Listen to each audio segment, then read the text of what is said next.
Right, மஞ்சள் வந்து செமிஃபைனல்ஸ்ல கால் எடுத்து வச்சுட்டாங்க. இப்ப நம்பர் 1 நம்பர் 2 நம்ம இங்கிலாந்து vs சவுத் ஆப்பிரிக்கா கேமுக்கு அப்புறம் தெரியும். பட் ஆனா சகோ சில பேர்லாம் என்ன சொல்றாங்க, ஐயோ மஞ்சளை நம்ம ஆடுறதை தவிர்த்தா நல்லா இருக்குமே அப்படி இப்படிலாம் பேசுறாங்க. அதுவே ரொம்ப நெகட்டிவ் மைண்ட் செட் சகோ. எதுக்கு அந்த மாதிரிலாம் நம்ம யோசிக்கணும்? நம்ம டிராஃபி அடிக்கணும்னா எல்லாரையும் தாண்டி தான் போகணும். எதர் எங்கேயோ வந்து மஞ்சள் நிக்க போறான், இல்ல மஞ்சளை சாய்ச்ச டீம் வந்து நிக்க போகுது. இப்ப மஞ்சளை சாய்ச்ச டீம் மஞ்சளோட வலிமையா இருந்த ஒரு காரணத்தினால தான் வந்து நிக்க போறான். அப்படின்றனால யாரா இருந்தாலும் எவனா இருந்தாலும் வெட்டோன்னு கவுண்டமணி சார் சொல்லுவார்ல, அந்த மாதிரி நம்ம ஆடி டிராஃபிக் போகணும் சகோ. துபாய் விக்கெட்ல ஸ்பின்னர்ஸ்க்கு சாதகமான விஷயம் இருக்கு அப்படின்ற போது between Australia and south Africa spinners யாரு பெட்டரா ஆடுவாங்கன்னு கேட்டீங்கன்னா எனக்கு தெரிஞ்சு சவுத் ஆப்பிரிக்கா தான் பெட்டரா ஆடுவாங்க சகோ. Markram, Klaasen, David Miller, van der Dussen, Stubbs அப்படின்னு ஸ்பின்னர்ஸ் அற்புதமா ஆடக்கூடிய ஒரு மிடில் ஆர்டர் வச்சிருக்காங்க. அப்படின்ற போது சவுத் ஆப்பிரிக்கா தான் நம்மளுக்கு இல்ல. அது தவிர நீங்க பாத்தீங்கன்னா ஆஸ்திரேலியாவுக்கு நல்ல பேட்டிங் இருக்கு இல்லன்னு சொல்ல, ஆனா டர்னிங் ட்ராக்ல ஆஸ்திரேலியா பேட்டிங் நம்மளால உடைக்க முடியும்.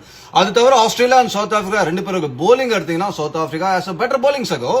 ஐசிசி டிராஃபின்னு வரும்போது ஆஸ்திரேலியா அற்புதமான டீம் தான். ஆனா இது டிராஃபி எடுக்கக்கூடிய ஆஸ்திரேலியன் டீமான்னு கேட்டீங்கன்னா இல்லன்றது என்னுடைய தாழ்மையான கருத்து. அதையும் தாண்டி மஞ்சள் கிட்ட விழுந்தாங்கன்னா ஆப்போனன்ட்ஸ் அவங்களுக்கு மஞ்சள்ன்றது மைண்ட்ல பிளே இருக்குன்னு தான் அர்த்தம். அதே மாதிரி இந்தியா ஆஸ்திரேலியா ஆடாம இருந்தா நல்லா இருக்குமே அப்படிலாம் யோசிக்காதீங்க. யானை வந்தா ஒதுங்கிறது கரெக்டான விஷயம் தான். ஆனா நான் சிங்கமா இருக்கும்போது ஏங்க ஒதுங்கணும்? எக்ரி அடிக்கலாம். All the best team India.